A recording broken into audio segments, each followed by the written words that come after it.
Olá, pessoal, seguidores e leitores aqui da nossa revista. Estamos aqui reunidos para a gravação de mais uma super aula para vocês.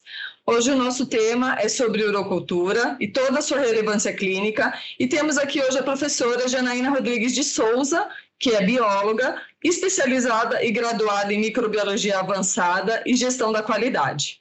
Ela tem 25 anos de experiência laboratorial e é a idealizadora da página Micromeio. É uma página sobre microbiologia, super especializada lá no Instagram. Se você ainda não conhece, @micromeio.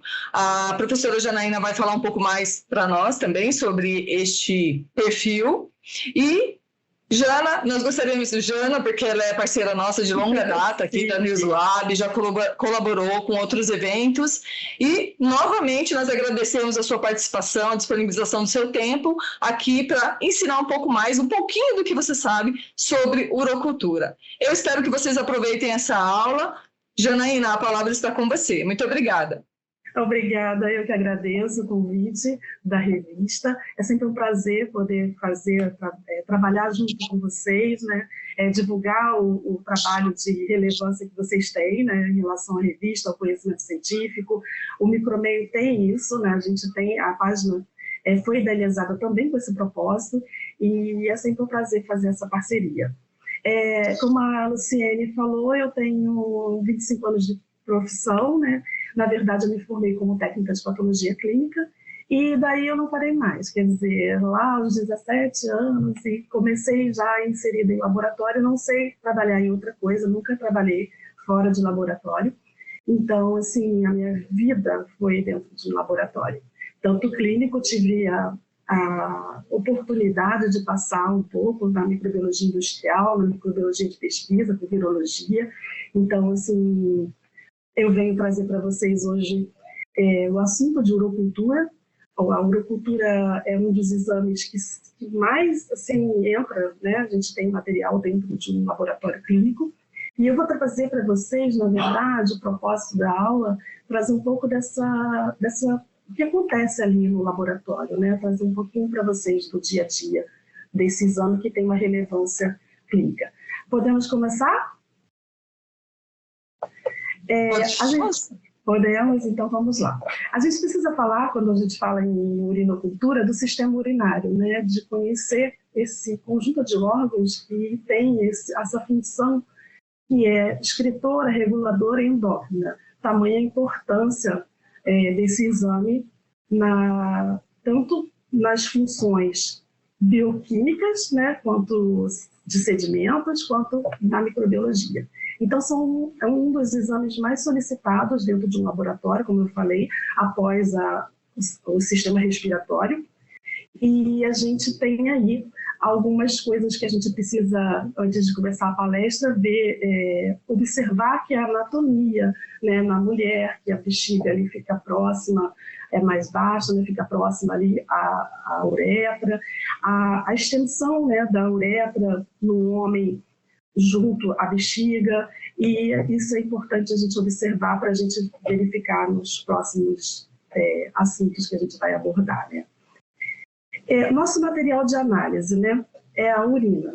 A urina é um líquido orgânico estéril, excretado pelo rins através das vias urinárias. Na verdade, assim, todo o sangue passa por esse sistema urinário e filtra, e é filtrado, né? Então, as substâncias que não são mais importantes, elas são liberadas e aí a gente tem na urina essa liberação. E pode também, aí a gente vai seguir aqui,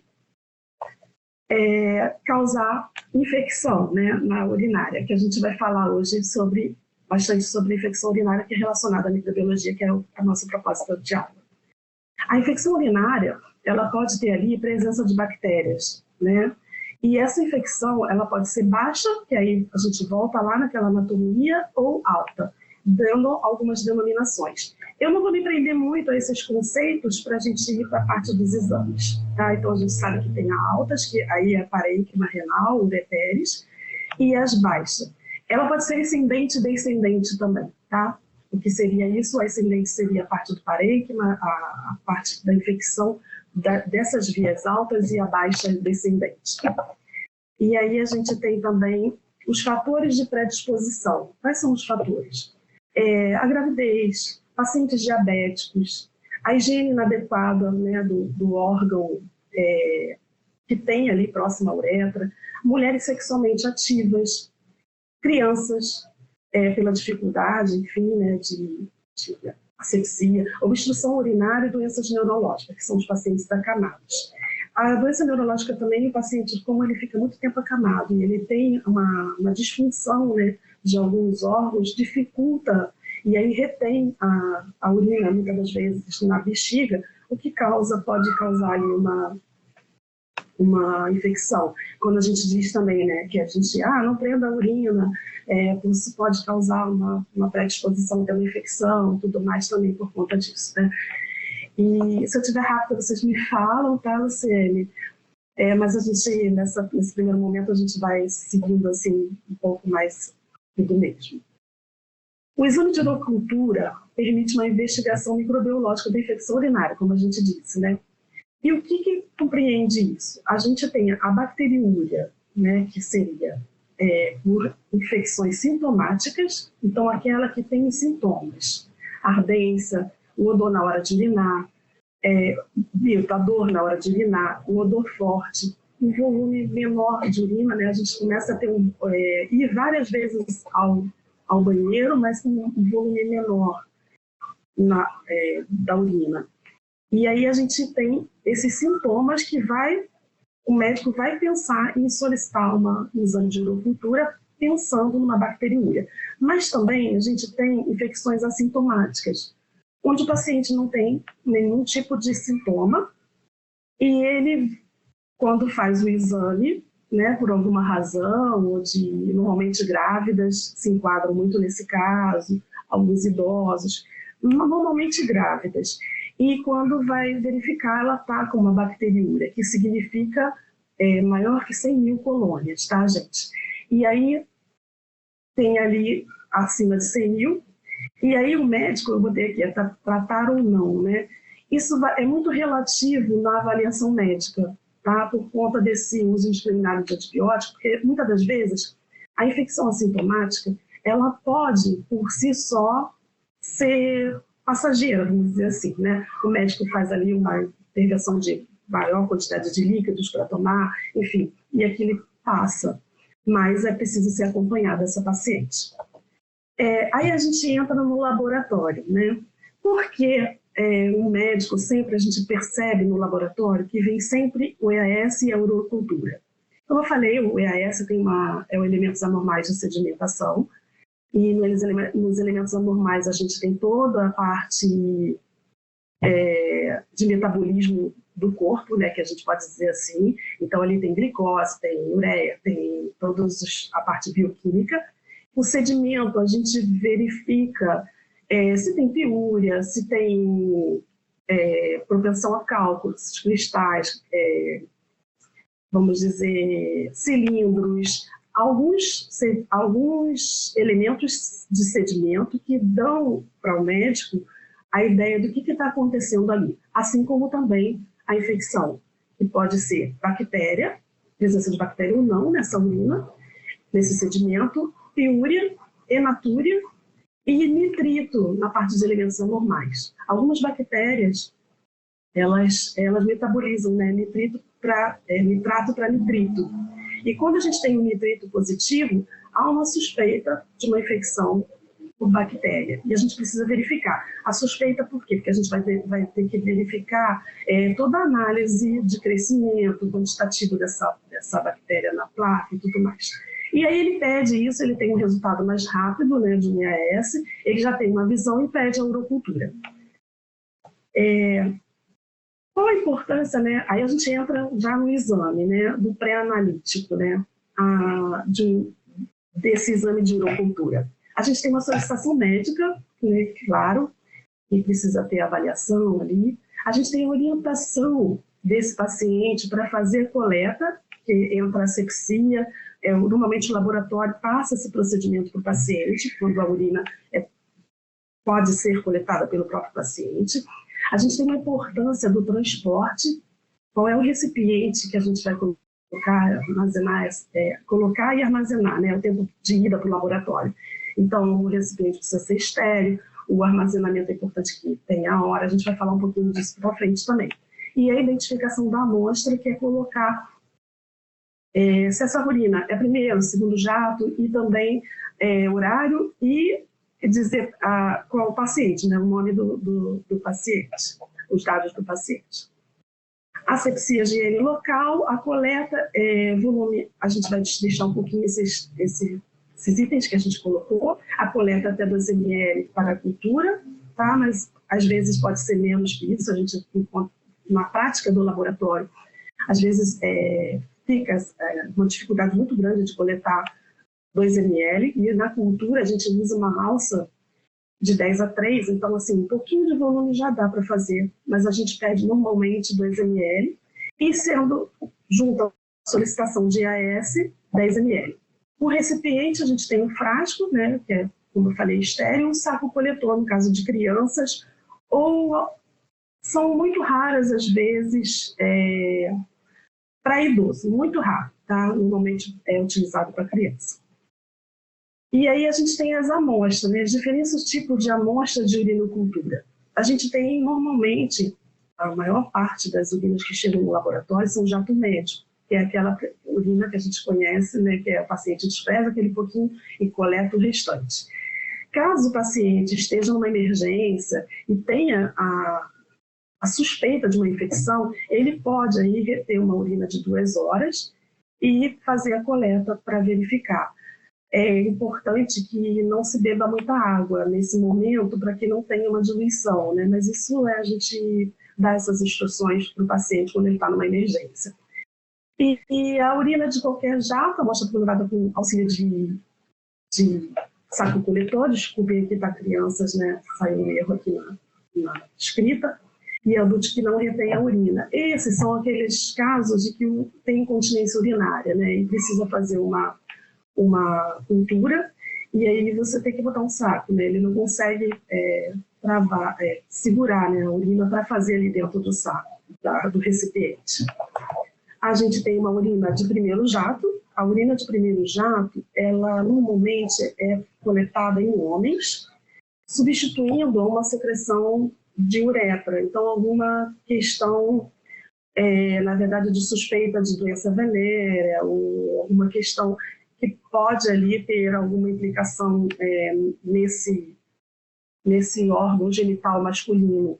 E aí ela pode, sim, entrar como se fosse uma secreção, que a coleta é um pouco mais fácil, né, que é só urinar o primeiro jato, e a gente já consegue ter uma visualização da suspeita. A urina com punção suprapúbica é recomendada em casos duvidosos de resultados ou detecção de suspeita de anaeróbio. O que seriam casos duvidosos? São aqueles casos em que o médico suspeita de uma infecção urinária, faz o exame, ou da contaminação, ou não consegue detecção nenhuma, mas está ali para ele, visivelmente, que existe uma infecção no sistema urinário. E aí ele faz essa opção pela punção suprapúbica. É uma coleta um pouco mais complicada, feita somente pelo médico. Não é muito comum, mas recentemente eu estava trabalhando num laboratório e tive algumas situações de punção suprapúbica. E quando a gente recebe esse material no laboratório, é importante que a gente pense sobre isso, né? A suspeita de detecção de anaeróbio, e ali existe uma suspeita que não está sendo visível. Então a gente tem que colocar em alguns meios, né, para que a gente possa verificar se existe algum micro-organismo que não é comum numa infecção urinária. Por exemplo, o hemófilos. Ele não cresce em PLED, nos meios normalmente considerados para urinocultura, que a gente vai ver mais a seguir, e aí, nesse caso, a gente colocaria um H-chocolate, que pode, né, ter crescimento de hemófilos. O transporte, como foi falado lá, a temperatura é muito importante, né? A gente, no tempo, desde o momento que você coleta a urina, você precisa refrigerar até o momento que chega no laboratório, e o mais rápido possível amostras de microbiologia precisam chegar ao laboratório para serem processadas, porque a gente sabe que o tempo ali pode propiciar crescimento bacteriano, modificar a qualidade daquela amostra para os exames, assim para o EAS também.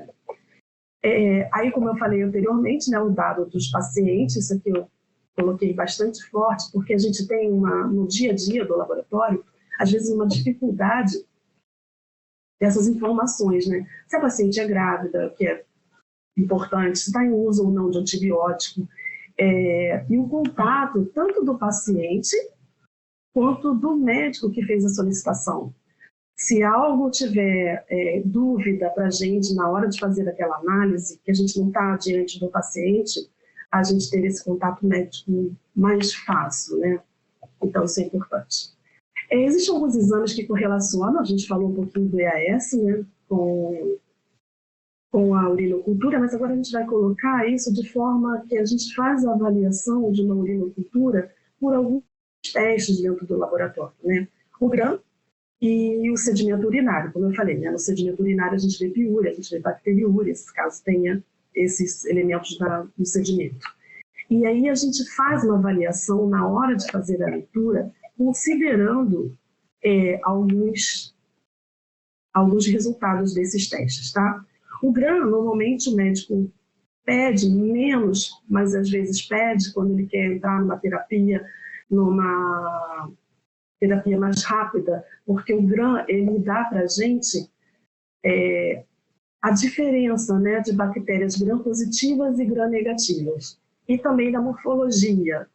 A coloração de GRAM é uma técnica muito utilizada dentro do laboratório de microbiologia clínica e é considerada morfotintorial, que seria a parte da morfologia e da coloração. Então, aqui a gente consegue dar para o médico que tem bastonetes GRAM negativos, a gente consegue dizer que tem corpos GRAM positivo, e, enfim, várias outras observações, e que o médico já pode entrar com um antibiótico, depois somente aguardando o resultado da cultura para que seja mais correto, né, a profilaxia, a terapêutica desse paciente, né. Então, a gente tem a semeadura, como é realizada a semeadura da urina. A urina chega no laboratório, a gente homogeniza, coloca uma alça, tá? A gente tem aqui a alça na vertical aqui da foto, normalmente é uma alça de 10:3, que a gente chama, e semeia normalmente faz a imersão da alça na urina, passa a vertical pelo meio e vem na horizontal fazendo uma estria. Incuba essa urina por 18 horas, a gente faz uma leitura. Se ela estiver negativa, a gente reincuba ela novamente e com 24 horas a gente faz uma nova leitura, podendo liberar esse resultado em 48 horas, desde o horário que entrou, tá, gente? Que a urina vai chegando de horário de tempo em tempo no laboratório, e a gente vai semeando e vai colocando na estufa, vai semeando, vai colocando na estufa, depois a gente lê todo mundo, e no dia que a gente lê todo mundo depois, né, no dia seguinte, não completou aquela 24 horas, né, dependendo do horário que ela chegou. Então, o horário também é importante que a gente tenha no registro de mapa de trabalho, ou na próprio frasco, ou na hora da semeadura, para a gente considerar essa leitura de fato com a incubação, né? Aqui também tem uma fita que a gente tem um rosa chamando a atenção. Esse rosa é o nitrito que a gente verifica, tá? A fita de urina é dessa maneira, assim, cada quadradinho desse representa um elemento de bioquímica, né, dentro da urina, que é urobilinogênio, glicose, cetona. Então, tudo que tiver excesso na urina vai apresentar uma coloração diferente, que a gente põe no frasquinho, junto com o frasco externo, tem o resultado dessas por cruzes, e a gente consegue visualizar se está positivo, se está negativo, quantas cruzes tem de glicose, quantas cruzes tem de proteína, e ali a gente faz uma avaliação e anota esse resultado. Então a gente vai para a interpretação, né? Como que a gente faz uma interpretação de urinocultura? Eu vou falar, né? A gente vai ficar preso à escrita. Então, chegou no laboratório, eu semeei numa alça de 10:3, e aí eu tenho ali, no dia seguinte, 2 colônias. Se eu tenho 2 colônias, eu vou ter 2.000 unidades formadoras de colônia. Se eu tenho a placa lotada, eu tenho maior que 100 mil unidades formadoras de colônia. Se eu tenho 10, eu tenho... E aí, como a gente avalia isso, né? Quando tem 100 mil, a gente sabe que aquilo ali é o resultado, né? E vamos falar, pensando em um micro-organismo só, cresceu 100 mil. Aquele é meu agente que está causando infecção. Mas eu tenho 10 mil, e de um tipo só de micro-organismo. E como é que eu avalio? Aí, nessa hora, a gente pega o EAS e faz o EAS e as informações do paciente. Porque eu preciso saber se esse paciente estava em uso de antibiótico, por isso que inibiu. Porque quando o paciente está fazendo uso de antibiótico, a gente não tem crescimento em placa, tá? Nesse caso, até de 10 mil, nem seria essa observação que eu fiz, né? Porque o uso de antibiótico, ele impacta diretamente na semeadura, então ela não cresce. E aí vem uma coisa importante, que você tem um crescimento em EAS, você vê bactéria no EAS e não tem na cultura. E aí eu vou comentar também um pouquinho mais adiante sobre isso, e aí como é que você faz isso, né? Você libera o resultado negativo, e acontece, não é sempre, tá, gente? Mas o médico ligar e perguntar, o EAS está com bactéria e não cresceu. Não cresceu porque está em uso de antibiótico. Então, por isso que essa informação é muito importante. E essa avaliação é realizada dessa maneira. E aí, a gente tem, assim, 10 mil colônias, tá? O paciente colheu suprapúbica, colheu por sonda vesical e tudo mais. A gente vai precisar considerar e cabe ao médico avaliar se esse quantitativo de urina está causando infecção ou não, tá? Aí a gente tem 3 tipos maior que 100 mil colônias. E aí, o que a gente faz com 3 tipos maior que 100 mil colônias? A gente vai verificar que situação é essa do paciente, porque assim, olhando grosseiramente, é contaminação, tá? Mas muitas das vezes a gente precisa reavaliar, olhando o anterior, se esse paciente está sempre fazendo essa cultura, como é que foi feita essa coleta, como é que foi feita a higiene, quem é esse paciente, entendeu? E a gente considerar, porque às vezes o paciente tem uma questão de dificuldade de fazer a coleta. E aí a gente precisa conversar com o médico a respeito disso. Mas normalmente no laboratório, laboratórios grandes, e você tem 3 tipos, a gente libera crescimento polimicrobiano. Tá? A gente não tem como dizer qual é o agente que está causando aquela infecção ou houve uma contaminação de fato, de coleta. E aí a gente não pode também liberar o resultado ou dizer assim, eu vou liberar o que está mais em predomínio. Não é assim que a gente faz a análise da cultura. Então, vocês estão percebendo que cada resultado, de fato, cada exame ali, na verdade, é um paciente com seu histórico. Então, apesar de simples, o exame de urinocultura tem essa relevância porque é uma técnica simples, uma leitura simples, um custo muitas das vezes baixo para o laboratório, mas de enorme relevância clínica e de interpretação de quem está fazendo essa leitura, tá? A gente tem também resultados de urinoculturas de grávidas, a gente pode ter presença de Streptococcus. E a gente sabe que o Streptococcus agalacti ele tem uma informação significativa para pacientes grávidas, o agalacti, né? A gente sabe também que o Streptococcus agalacti, o método de detecção dele em caso de grávidas é o suave vaginal anal. E a gente tem ali, mas assim, a gente visualizando Streptococcus agalacti na menina, a gente cita, a gente diz para o médico, preste atenção, essa paciente ela está colonizada com Streptococcus agalacti, ou ele pode ser que seja um agente da infecção também. Então, assim, são critérios que tem nessa avaliação de uma urinocultura. Existe um método também de semear a urinocultura, que é o laminocultivo, que algumas pessoas utilizam nos laboratórios, tá? Todo método escolhido no laboratório, para qualquer que seja a rotina, eles têm seu prós e contra, né? E a gente tem que saber qual o método que a gente vai escolher e o que está interferindo nesse método, né? Nesse caso do laminocultivo, a gente tem um pouquinho de dificuldade de crescimento Streptococcus, de visualizar, tá? Quando eu falo Streptococcus, eu falo de Enterococcus também, que pode ser um agente significativo de resposta de infecção urinária. A gente sabe que as enterobactérias, é a porcentagem maior de infecção urinária, né? Escherichia coli, Klebsiella, aí vem Enterobacter, aí vem Pseudomonas, acineto, hoje em dia está aí em discussão, e os gram-positivos menos, né? A gente tem estafilococos saprofíticos em mulheres sexualmente ativas, a gente encontra uma porcentagem maior, Streptococcus num número menor de resultado para infecção urinária, mas a gente precisa lembrar deles, né? Esses que não são tão significativos dentro de resposta de infecção urinária. A gente tem os equipamentos, né?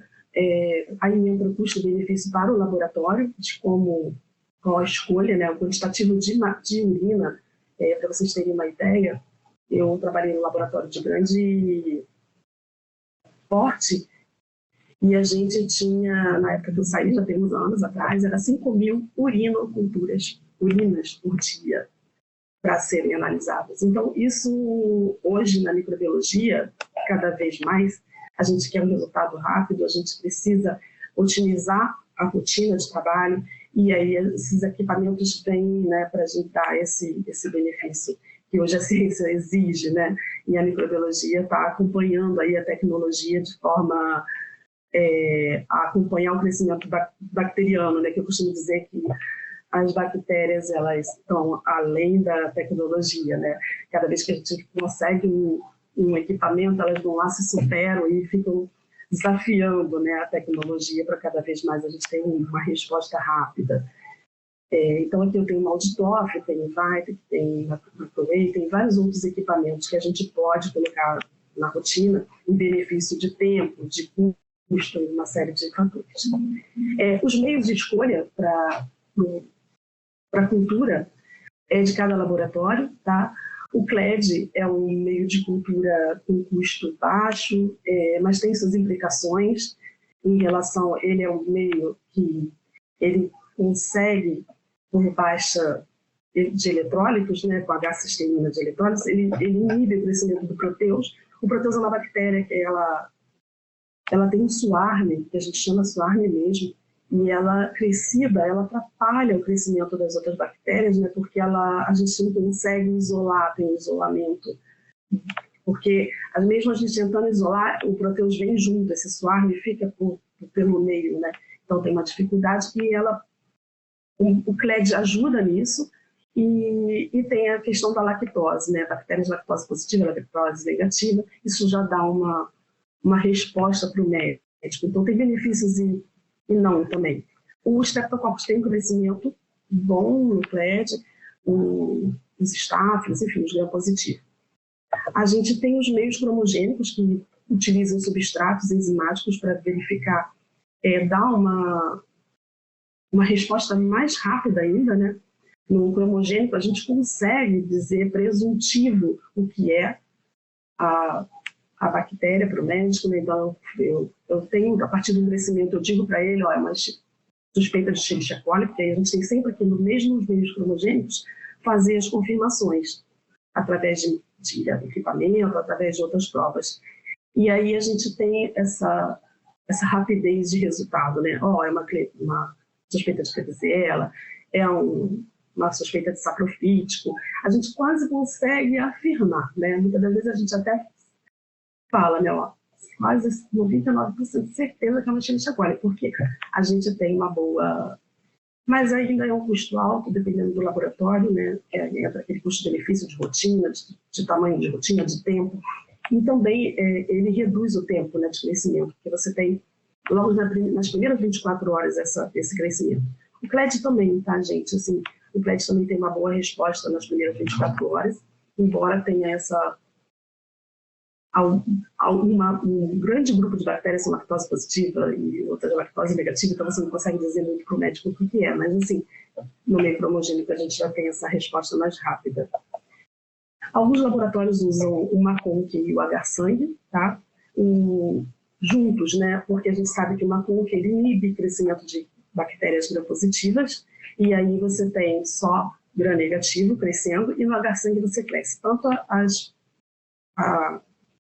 gram-positivas quanto as gram-negativas.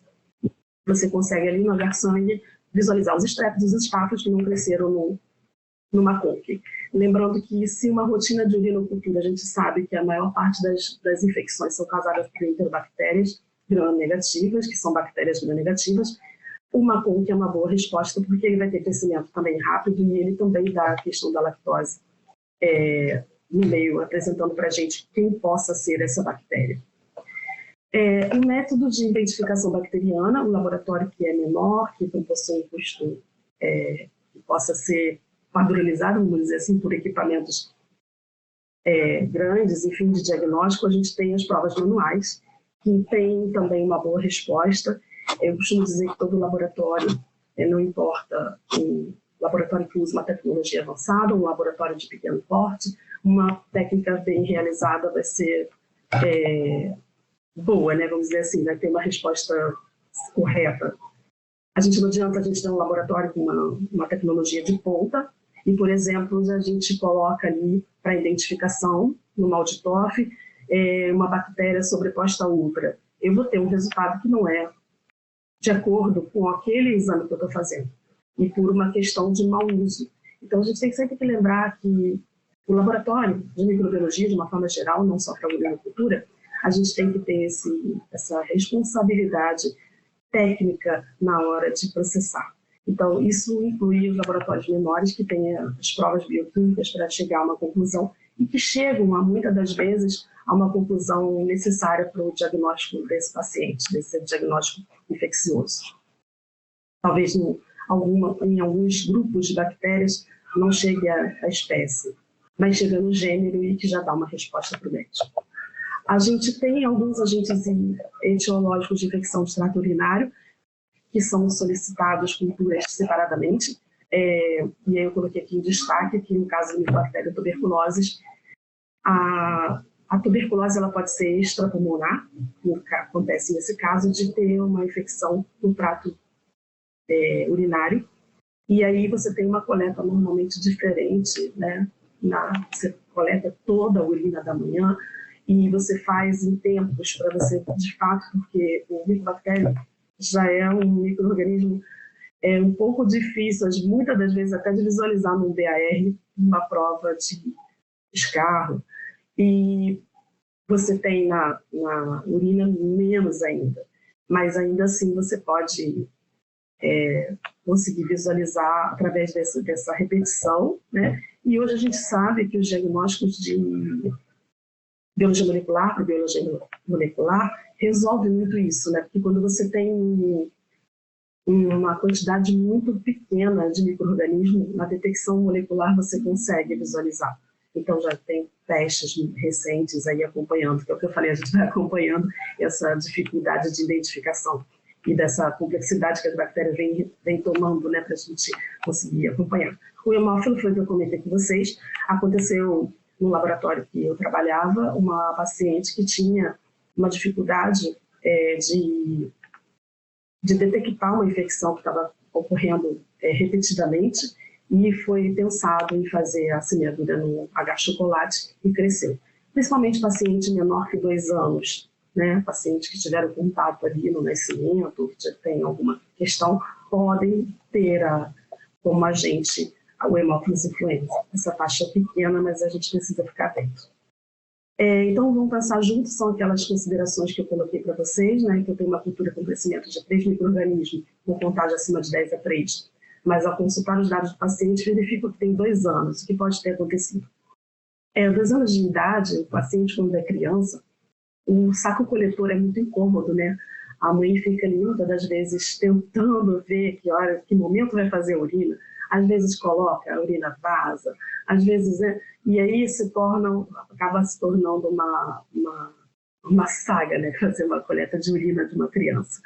E aí pode acontecer de você ter um tempo de demora ali, se não for respeitado, você tem a contaminação.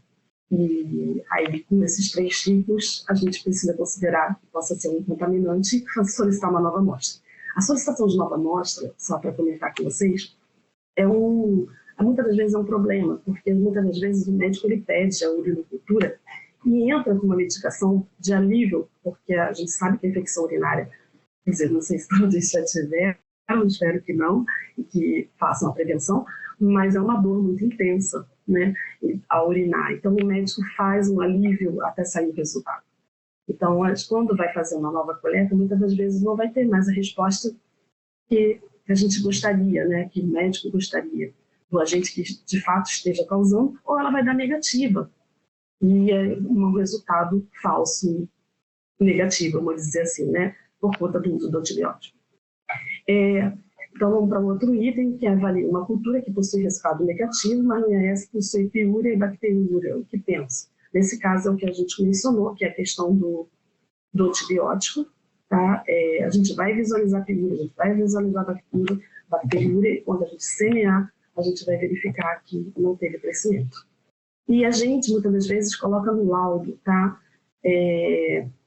Uso de antibiótico, interrogação. Hoje o laudo de biologia, na verdade, ele tem um texto, né? Em vários aspectos. Porque é o que diferencia a microbiologia dos outros setores, né? Nem é a subjetividade, a objetividade de cada exame aí de diferente, né? Para aquele paciente, é personalizado o resultado. E a gente tem várias implicações no resultado de microbiologia. Então, a gente acaba mencionando isso nos laudos, né? O que poderia, para que o médico tenha uma atenção ou consiga ajudar ele ali na terapêutica. Porque não vai adiantar ficar insistindo em fazer essa cultura se não tiver o tempo de encerramento do antibiótico para depois fazer uma nova cultura. Ou ter pensado antes, né? Vou colher a cultura e depois a gente começa o antibiótico. Tem uma cultura com contagem de 10 mil colônias de um único micro-organismo realiza a identificação. Também eu já comentei, né? Pode ser que sim, tá? Normalmente sim. Normalmente se for... A gente também verifica a idade do paciente, a gente verifica se é grávida ou não, a gente verifica se é homem, a gente verifica qual é o tipo de cultura, se foi primeiro jato, se foi segundo jato, enfim. É isso que eu trouxe essas coisas para a gente pensar junto, justamente para que a gente lembre novamente de avaliar cada caso é um caso. Quando a gente tem, vou passar para vocês a experiência de um laboratório grande, quando a gente tem 5.000 urinoculturas, a gente pega aquele montante de placas, que é uma montanha, e a gente, o meio cromogênico, ou o próprio CLED, a gente vai fazendo a leitura separando o que está acima de 10:3 pura. E isso é uma quantidade razoável. E aquelas placas que têm essas diferenciações, assim, de 10.000, de placa com 3 tipos ou 4, placa com poucas contagens, placa com crescimento muito rasteiro, assim, a gente vai separando para fazer essa análise mais, vamos dizer assim, peculiar de cada teste ali com o nosso mapa de trabalho. Então, normalmente, é assim que funciona dentro de um laboratório clínico. A gente passa aqui, a gente tem o teste de sensibilidade, ou TSA, que a gente fala muito dentro do laboratório, ou antibiograma, são os testes que a gente realiza com os discos, né? Normalmente com H. Miller-Hinton, o H. Miller-Hinton ou H. Miller-Hinton de cavalo, para estrépitos, né? E H. Miller-Hinton comum, que é esse que está aqui na foto, para fazer para colocar os discos, né? Os discos como impregnados com os antibióticos diversos, e ali a gente passa, né? Faz uma suspensão desse micro-organismo, pega um suave, coloca ali dentro dessa suspensão, passa na placa toda, tá? E aí a gente põe os discos, né? Que são esses círculos branquinhos, onde está impregnado cada droga de vários tipos, e incuba, e no dia seguinte a gente faz uma medida desse halo, tá? Ou com paquímetro ou com régua mesmo, e a partir dali a gente vai ter um valor dos centímetros que tem esse halo, onde está mais afastado, né, assim, e a gente tem ali um resultado do antibiograma, que se é sensível, intermediário, o intermediário exposto sensível exposto à exposição, né? O novo conceito do BRCast, e a gente, ou resistente. Tá? E existem equipamentos também que auxiliam, tá? No resultado do antibiograma, que é feito por automação. Aqui é o que eu falei, né? Que o BRCast ele trouxe para a gente uma mudança de interpretação no sensível intermediário resistente, que é no caso do intermediário. E, gente, fica a dificuldade, né? Exposto à exposição, né? E sensíveis, dependendo da exposição, e é preciso ser avaliado com critério. E o BRCast, ele tem os pontos de cortes para dizer para a gente, padronizado, tá? E é importante também, dentro de todo o exame de laboratório, desde o início, o controle de qualidade, tá? Principalmente do teste de antibiograma. Mas todos os exames são necessários, registro de controle de qualidade, com cepa de referência, tá, gente? É preciso padronizar e seguir as orientações das legislações vigentes para reduzir os usos indiscriminados de antibióticos, proporcionando às futuras gerações de tratamento eficaz. A urinocultura é um dos exames que mais sofrem com isso, né? Da automedicação, e muitas das vezes esse uso indiscriminado de antibiótico impactando no que a gente vem aí lutando contra, que é a resistência bacteriana. Eu agradeço a vocês mais uma vez ao convite da Newslab, e é sempre um prazer estar com a Luciene. Muito obrigada. E eu deixo aqui alguns contatos, se vocês quiserem falar mais a respeito, ou me perguntarem, me enviarem. Oi? Oi, tô ouvindo.